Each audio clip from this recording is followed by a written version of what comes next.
Maintenant, on bifurque vers un sujet qui en concerne plus d'un, eh bien, c'est la route 138. La firme IBI DAA a reçu le mandat de la table de concertation sur les paysages de la Côte-de-Beaupré, de Charlevoix et de Charlevoix-Est pour la réalisation du plan paysage de la route 138, un audacieux projet qui portera une signature artistique particulière. Donc, pour en parler dans le détail, je rencontre Françoise Roy, elle est chargée de projet pour la table de concertation. La firme, c'est IBI DAA, alors qui est une firme importante en architecture urbaniste, design urbain, etc., et qui est quand même spécialisée dans tout ce qui est aménagement du territoire. Je ne connais pas tout leur mandat, mais ils ont déjà réalisé là, des plans paysages ou quelque chose qui est connexe au plan paysage. Et ce qui a retenu notre attention, c'est la chargée de projet, Mme Marie-Claude Robert, qui, elle, a une vaste expérience, une bonne expertise en matière de plan paysage. Elle est architecte paysagiste. Donc, si on revient à la base, le projet consiste en quoi exactement? Oui, alors le plan paysage se déroule en 4 étapes. Donc, on veut, à partir de la route 138, dans le fond, soit mettre en valeur ou améliorer les paysages de Bois-Châtel jusqu'à Baie-Sainte-Catherine. Et la première partie, c'est la compréhension du territoire. Donc, c'est, dans le fond, la firme qui doit bien saisir ce que c'est le territoire. Et par la suite, la prochaine étape, c'est le concept et la vision, inspiré de la signature artistique, parce qu'on veut avoir un fil conducteur artistique pour la route 138.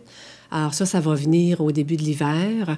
Et par la suite, il y aura la proposition d'un plan préliminaire paysage et le plan final par la suite. Ça, dans le plan paysage préliminaire et final, on va avoir des paramètres de design et on aura aussi des actions concrètes pour que ça se traduise d'une façon précise là, sur le territoire. Je sais qu'on en a déjà discuté ensemble, mais au niveau de la signature artistique, là, ça va vraiment être au niveau visuel. De quelle manière tout ça va prendre forme? En fait, on ne le sait pas encore, mais ce que l'on sait et ce qu'on a regardé au cours de la dernière année, on sait que sur le territoire, il y a beaucoup d'artistes, notamment des peintres, des photographes, des fois aussi des gens qui sont des écrivains, qui se sont beaucoup inspirés des paysages. Quand on regarde des peintures du 19e siècle, 20e siècle, on voit beaucoup de paysages et il y a beaucoup d'éléments récurrents qui ressortent dans ces peintures-là, dans les photographies, et on pense que ça peut nous inspirer. L'exemple que je peux vous donner, par exemple, sur beaucoup de peintures, on voit des chœurs villageois, on voit des clochers d'église. Est-ce qu'on ne pourrait pas, par exemple, faire une mise en lumière des clochers d'église?